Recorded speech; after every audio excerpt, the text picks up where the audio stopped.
Bonjour à tous, j'espère que vous allez bien. Aujourd'hui on se retrouve pour voir ensemble la Aegis Mini de chez Geekvape.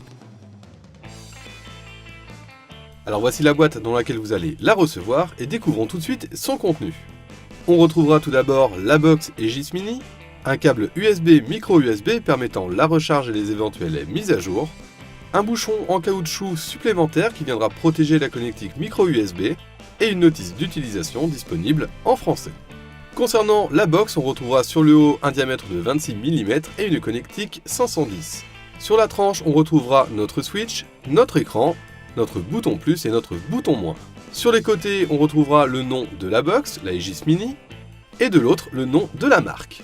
Nous sommes sur une box avec batterie intégrée de 2200 mAh et une puissance maximum de 80 watts.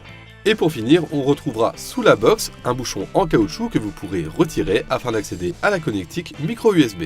Pour allumer la box, on viendra appuyer rapidement 5 fois sur le bouton Fire.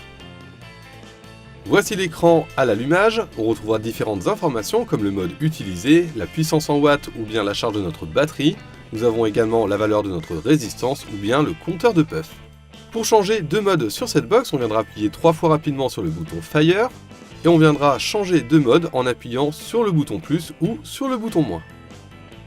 Nous retrouverons différents modes comme le mode Power, les différents contrôles de température en nickel, SS ou titane, le mode TC-TCR, le mode VPC avec 5 plages à configurer que nous retrouverons juste après, et le mode Bypass pour passer notre box électro en mode méca. Pour valider un mode, on appuiera 2 secondes sur le bouton Fire. Nous venons de valider le mode Power, dans celui-ci on pourra faire évoluer la puissance en watts avec le bouton plus et le bouton moins.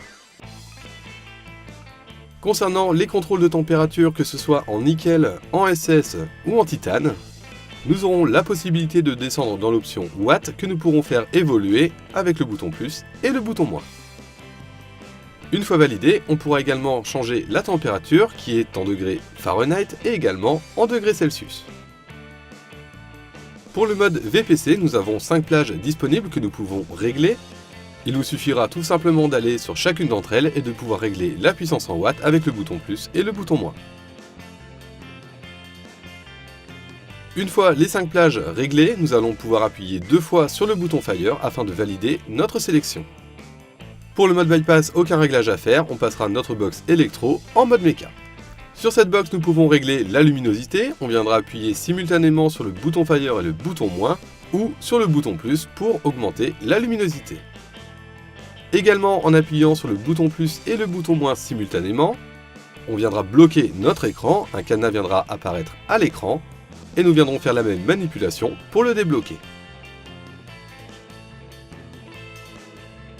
Voilà, on vient de faire le tour de la box Aegis Mini 80 watts de chez Geekvape. Je peux maintenant mettre mon atomiseur sur ma box.